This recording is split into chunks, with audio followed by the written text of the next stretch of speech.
तो इस क्वेश्चन में क्या है, देखो इस क्वेश्चन को पॉज करो, मतलब इस वीडियो को पॉज करो, पहले इसको सॉल्व करने की कोशिश करो। इसमें पूछा है कि ये एक वर्टिकल सर्कुलर मोशन वाला मतलब की कंडीशन है। तो इसमें पी पॉइंट पे क्या वेलोसिटी दें जिससे कि पूरा सर्कुलर मोशन हो जाए। इसको पॉज करो और क्वेश्चन करो। तो करते हैं स्टार्ट। तो देखो सबसे पहले हमें यहाँ पे देखना है, ये एल है, तो इसके दो कंपोनेंट ले लें, और ये भी एल है। इसके दो कंपोनेंट हम लेंगे, ये एल, तो ये एल क्या होगा, ये एल साइन थीटा, ये होगा L cos theta. L cos theta इतना हो गया और एल ये पूरा हो गया। तो इस पॉइंट पे अगर हम इस पॉइंट को यूज कर टू जीरो मान लें, पोटेंशियल एनर्जी यहाँ की जीरो रेफरेंस मान लें, तो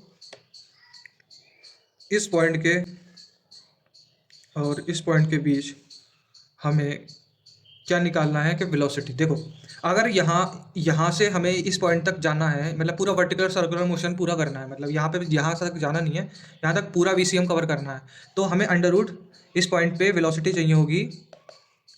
मान लीजिए इस पॉइंट को ए, तो वी ए चाहिए होगी अंडर रूट 5GL इस पॉइंट पे, तो अंडर रूट 5GL चाहिए होगी। तो यहाँ पे हम COME लगाते हैं, conservation of the mechanical energy.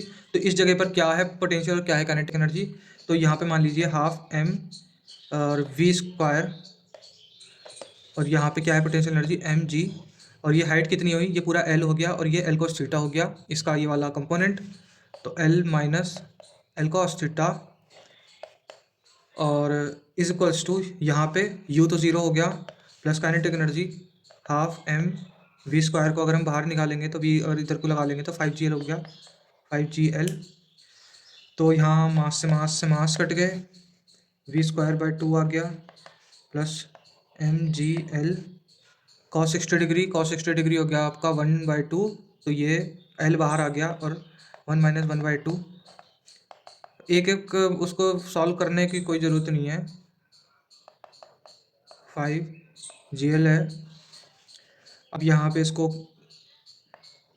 Solve करके ही देना पड़ेगा, V square by two 5GL by two, two से टू कट गया, mgl जब इधर को गया, m तो कट गया था ऊपर, तो ये GL रह गया खाली, तो GL जब इधर गया तो we square equals to 4GL आया, तो v equals to under root 4GL।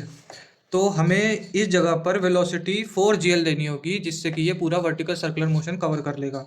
ठीक है, क्यों देनी होगी, क्योंकि जो ये यहाँ से यहाँ तक आएगा तो यहाँ पे पोटेंशियल एनर्जी इसकी कन्वर्ट होगी काइनेटिक एनर्जी में, और हमने इसको सॉल्व करके देखा था कि 60 डिग्री से अगर हम यहाँ पर आते हैं तो ये अंडर रूट GL का डिफरेंस आता है पिछले पार्ट्स में।